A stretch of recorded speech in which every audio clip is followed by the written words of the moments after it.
Channel को subscribe करें और लाइक करें। नमस्कार दोस्तों। साथियों नमस्कार, आदाब, सत श्री अकाल, जय भीम, जोहार। मैं डॉक्टर दशरथ हिनोनिया और स्वागत करता हूं आज की इस परिचर्चा में।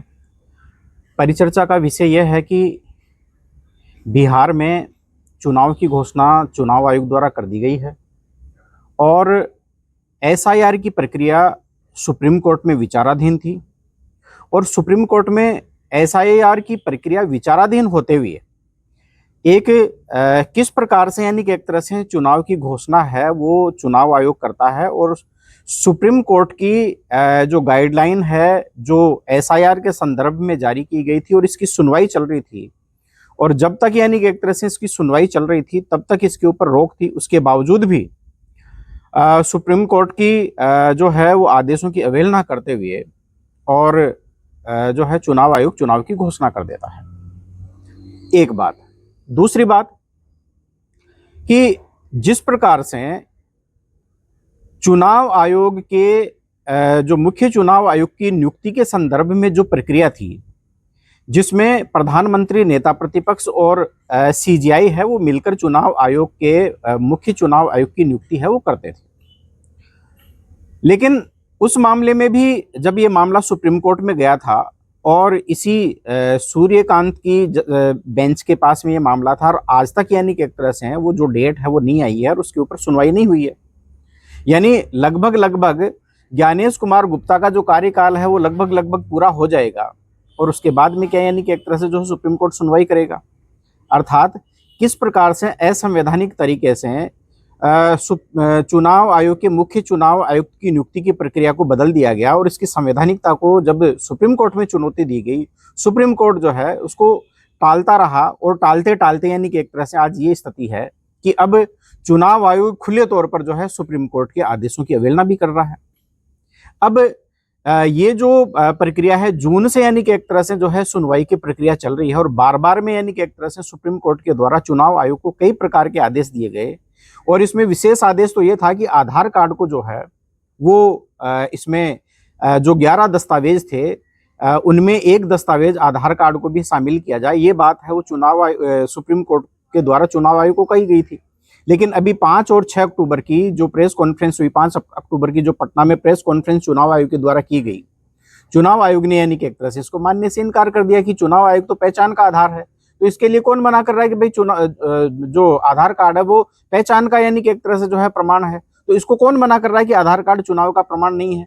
लेकिन ये नागरिकता का यानी कि एक तरह से प्रमाण नहीं है, इसलिए हम इसको स्वीकार नहीं करेंगे। अभी भी यानी कि एक तरह से चुनाव आयोग इसी बात को दोहरा रहा है। अब सवाल ये पैदा होता है कि नागरिकता को डिसाइड करने का अधिकार चुनाव आयोग को किसने दे दिया। चुनाव आयोग का काम यह है कि प्रत्येक वो मतदाता, वो भारतीय मतदाता जिसकी आयु 18 वर्ष हो चुकी हो, जो वयस्क हो चुका हो और जिसको यानी कि एक तरह से विधि के आधार पर, किसी आधार पर उसको जो है चुनाव प्रक्रिया में भाग लेने से रोका नहीं गया हो, वो व्यक्ति जो है वो मतदाता है और वो यानी कि एक तरह से जो है भारतीय लोकतंत्र में चुनाव प्रक्रिया का भागी हो सकता है, वो मतदाता भी हो सकता है, वो प्रत्याशी भी हो सकता है। तो ये जो काम है वो चुनाव आयोग का है, लेकिन चुनाव आयोग जो है अपनी जो मूल उसकी जो कार्यशैली है उससे हटकर और वो अलग प्रकार से कार्य कर रहा है। तो ये जो अधिकार और इस प्रकार का जो दुस्साहस कहाँ से मिल रहा है चुनाव आयोग के मुख्य चुनाव आयुक्त ज्ञानेश कुमार गुप्ता को और उससे पहले राजीव कुमार अग्रवाल को। क्योंकि मोदी जी जो है जिस कम्युनिटी से आते हैं या जिस यानी कि एक तरह से सामाजिक पृष्ठभूमि से आते हैं, क्या ये अभी वर्तमान जो चुनाव आयुक्त जो बनाए जा रहे हैं क्या उसी सामाजिक पृष्ठभूमि से नहीं है? अमित शाह की जो सामाजिक पृष्ठभूमि और जो इसकी जो मोदी की जो पृष्ठभूमि है दोनों की एक नहीं है, गृह मंत्री और प्रधानमंत्री दोनों की। तो सवाल ये पैदा होता है कि इस देश में जो एक तरह से पूरी की पूरी जो चुनाव प्रक्रिया और जो एक संवैधानिक संस्था है किस प्रकार से उसको पंगु बनाया जा रहा है, ये सोचने विषय है साथियों। अब जो कल सुप्रीम कोर्ट में जो सुनवाई हुई और उसमें क्या क्या यानी कि एक तरह से मुख्य बातें आई है। हालांकि बात तो यह है कि सुप्रीम कोर्ट जो है चुनाव आयोग से सवाल कर रहा है। एक बात और मैं आपसे शेयर करना चाह रहा हूं कि जब चुनाव आयोग के द्वारा चुनाव अधिसूचना जारी कर दी जाती है चुनाव कराने के संदर्भ में, चाहे वो राज्य की हो या यानी कि एक तरह से संपूर्ण आम चुनाव हो, तो फिर उसमें सुप्रीम कोर्ट दखल नहीं दे सकता। और अब इसी का सहारा लेकर, यानी जैसे जो कल है सुनवाई होनी थी और 6 तारीख को जो चुनाव आयोग है वो घोषणा कर देता है चुनाव करवाने की बिहार में, जबकि आप सब हमको पता है कि जिस समय जब जनवरी में जब बिहार की जो मतदाता सूची तैयार हुई थी इसी 2025 में, उस समय इसमें 6.91 लाख जो है टोटल मतदाता थे 7.91 करोड़ मतदाता थे, माफ कीजिएगा। और फिर उसके बाद में जब इन्होंने SIR जो शुरू किया तो इसमें 65 लाख से ज्यादा जो मतदाता है उनको इन्होंने जो है एलिमिनेट कर दिया। उसमें 22 लाख से ज्यादा मतदाताओं को इन्होंने मृत घोषित कर दिया, सुप्रीम कोर्ट के द्वारा हस्तक्षेप किया गया। उसके बाद में भी यानी कि एक तरह से जो है अब भी 3.66 लाख ऐसे मतदाता हैं जिनको यानी कि एक तरह से चुनाव आयोग ने हटाया है। अब सुप्रीम कोर्ट ने ये पूछा है कि ये 3.66 लाख जो मतदाता है इनका नाम आपने प्रकाशित किया? तो क्या नहीं किया? तो आपको करना चाहिए था, क्यों नहीं किया? और इनकी जो सूची है वो आपको प्रत्येक जो निर्वाचन कार्यालय है आपके जो है वहां पर आपको लगाना चाहिए था, जिला मुख्यालयों के ऊपर लगाना चाहिए था, क्यों नहीं लगाया आपने? एक तो सवाल ये जो है वो पूछा गया। अब इसी के साथ साथ में जो प्रशांत भूषण है उन्होंने इसके अलावा और दूसरे अन्य वकील जैसे कपिल सिब्बल हैं वो भी इसमें सुनवाई में शामिल थे याचिकाकर्ताओं की ओर से। तो उन्होंने यानी कि एक तरह से जो है ये चुनाव आयोग के ऊपर जो है सवाल खड़ा किया है कि भाई आप ये जो मतदाता सूचियों के नाम प्रकाशित क्यों नहीं कर रहे और उन लोगों को क्या आपने सूचना दी है? क्या आपके जो BLO हैं उन्होंने घर घर जाकर उनका सत्यापन किया है? तो जब उन्होंने सत्यापन नहीं किया है घर घर जाकर, यानी कि एक तरह से उन्होंने ये जो है वो नहीं किया, तो फिर ऐसी स्थिति में ये जो है ये नाम आप ऐसे कैसे हटा सकते हैं? एक महत्वपूर्ण बात यह है। दूसरी बात यह है कि बेंच ने, मैं थोड़ा सा पढ़कर बता देता हूं, बेंच ने ECI से 3.66 लाख ऐसे नामों का ब्यौरा मांगा जिन्हें SIR के बाद अंतिम मतदाता सूची से हटाया गया है।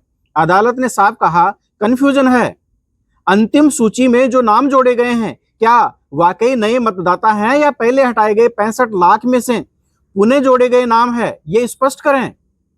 ये जो है एक सवाल ये था। दूसरा था, कोर्ट ने क्या कहा है? कोर्ट ने पारदर्शिता बढ़ाने पर जोर दिया, मतदाता विलोपन या संवर्धन यानी खंडवार अर्थात कॉन्स्टिट्यूएंसी वाइज डेटा, कारण और प्रक्रिया बताने को कहा है कि भाई आपने यानी कि एक तरह से जो है इनके नाम है वो क्यों हटाए हैं, इनके जो डेटा है आपको कॉन्स्टिट्यूएंसी वाइज है वो जो है डिस्प्ले करना है, जो है आपको जो है इनको डिक्लेयर करना है। और इसके साथ साथ में जो है इसकी जो प्रक्रिया है वो भी आपको बतानी है कि क्यों हटाया गया है, किस प्रक्रिया के तहत आपको हटाया गया है। तो जब तक आप ये नहीं बताएंगे तो यानी कि एक तरह से आपकी ये जो प्रक्रिया है वो पूरी तरह से जो है वो पारदर्शी प्रतीत नहीं होती है। ECI ने कहा कि अब तक कोई औपचारिक शिकायत नहीं मिली है, ये ECI की तरफ से कहा गया है। अदालत ने फिर भी विस्तृत विवरण है वो मांगा है। ये जो न्यूज है वो इकोनॉमिक्स टाइम्स की है। वैसे सुनवाई के दौरान ये भी उठा कि लगभग 21 लाख यानी 2.1 मिलियन नाम SIR के बाद जोड़े गए। कोर्ट ने पूछा क्या ये पहले हटाए गए थे या पूरी तरह नए रजिस्ट्रेशन है? इस बारे में चुनाव आयोग ने कुछ नहीं बताया, ना इनका यानी कि एक तरह से डेटा डिक्लेयर किया है।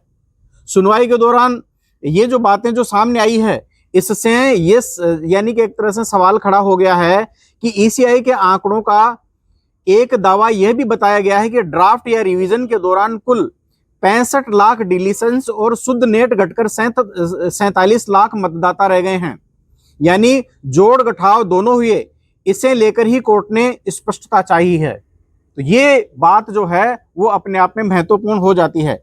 और किन बातों के ऊपर यानी कि एक तरह से आपत्तियां और जो मुद्दे हैं उठे हैं, बड़े पैमाने पर नाम बिना पर्याप्त नोटिस और जांच के हटाए गए, यानी ड्यू प्रोसेस का पूरी तरह से उल्लंघन किया गया है। और भारतीय संविधान जो है ड्यू प्रोसेस ऑफ लॉ के ऊपर चलता है।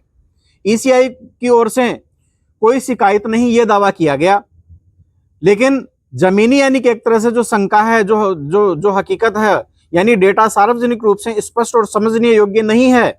इसलिए कोर्ट ने पारदर्शिता सुनिश्चित करने को चुनाव आयोग को कहा है। अब ECI को सुप्रीम कोर्ट ने क्या कहा है? 3.66 लाख हटाए गए नामों का विस्तृत डेटा, कारण, समय और प्रक्रिया दें। जोड़े गए 21 लाख नामों की प्रकृति स्पष्ट करें। ये मतदाता नए हैं या पुनः शामिल किए गए हैं या हटाए गए नाम है, ये इस बारे में यानी कि एक तरह से जो है चुनाव आयोग इनको डिक्लेयर करे। पूरे एसआईआर प्रक्रिया की ट्रांसपेरेंसी और सार्वजनिक स्पष्टीकरण बढ़ाएं, ये भी यानी कि एक तरह से जो है वो चुनाव आयोग को सुप्रीम कोर्ट के द्वारा कहा गया है। अब इस संदर्भ में ये ध्यान रखने योग्य बात है कि आचार संहिता 6 अक्टूबर 2025 से लागू है, इसलिए कोर्ट के निर्देशों का चुनावी प्रक्रिया पर सीधा महत्व है। ये अपने कि यदि आप पहली बार चैनल पर आए हैं तो आप चैनल को जो है सब्सक्राइब कर लें और वीडियो को जरूर आप लाइक और शेयर करें यदि आप मेरी बातों से सहमत है और यदि आपको लगता है कि मैं आपका ज्ञानार्जन कर रहा हूं और साथ ही साथ यानी कि एक तरह से आपको जागरूक करने का प्रयास कर रहा हूं। खैर, अब आगे बढ़ते हैं। साथियों, चुनाव आयोग के मामले में सुप्रीम कोर्ट ने कल सुनवाई की और सुनवाई के मामले में बार बार चुनाव आयोग है वो अवहेलना कर रहा है। ये बातें मैं कर चुका हूं। अब मैं उन बातों के ऊपर नहीं आना चाह रहा हूं।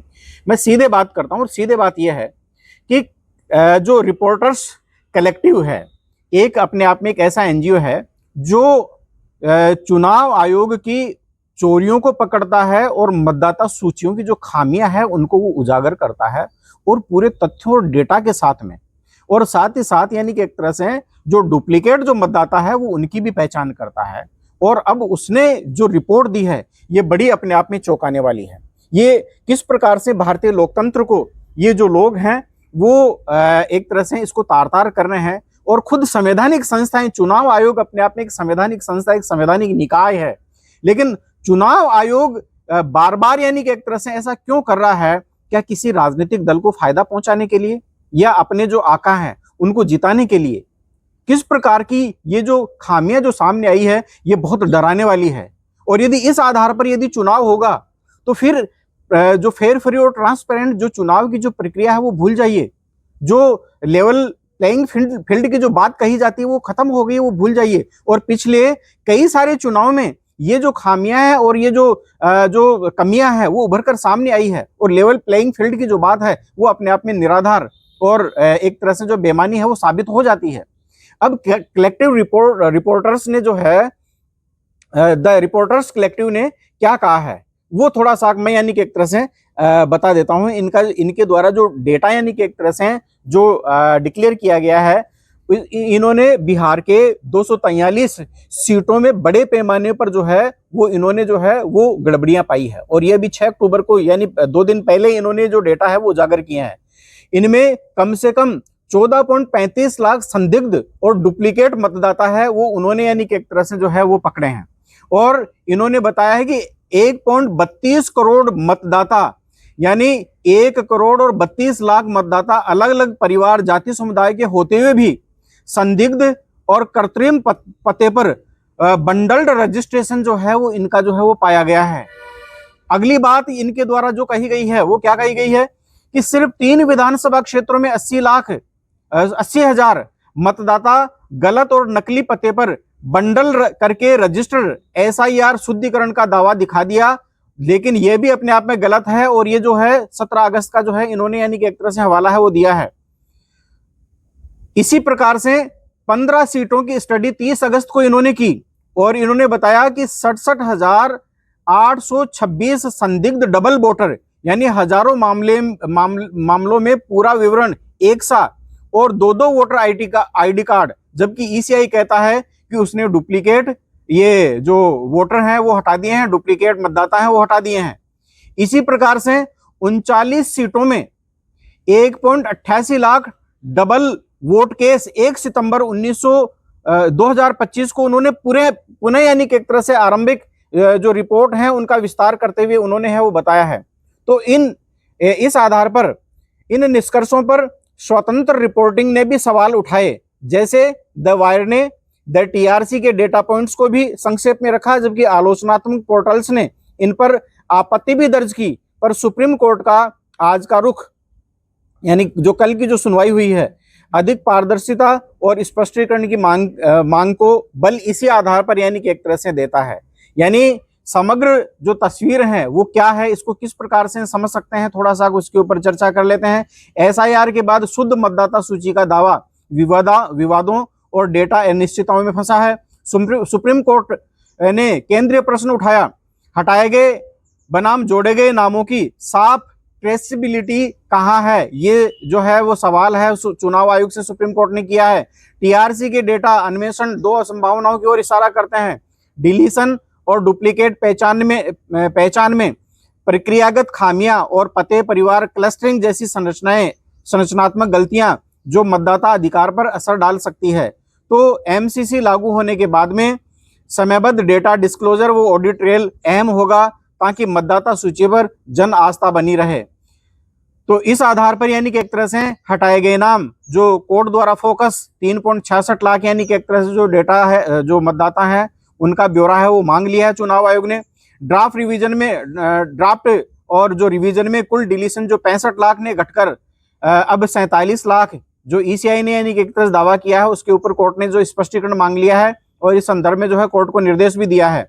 साथ ही एसआईआर के बाद जोड़े गए 21 लाख नए बनाम पुनः जोड़े गए जो नाम है उस पर कोर्ट ने है वो सीधा सवाल किया है और टीआरसी के प्रमुख खोज अर्थात 14.35 लाख संदिग्ध डुप्लीकेट वोट और 1.32 करोड़ संदिग्ध कृत्रिम पते, 80,000 गलत पते और 3 सीट और 67,826 डबल वोटर जो 15 सीटों पर है और 1.88 लाख डबल वोटर जो अब भी 39 सीटों के ऊपर है। इनके ऊपर यानी कि एक तरह से चुनाव आयोग अभी ये क्या कार्रवाई करता है, ये अपने आप में यानी कि एक तरह से सोचने वाला विषय है वो रहेगा साथियों। अब मैं यानी कि एक तरह से अपनी ओर से आम्बेडकर पार्टी ऑफ इंडिया की ओर से अब विश्लेषण करना चाह रहा हूं कि चुनाव आयोग जो है वो चुनाव चोरी में शामिल है।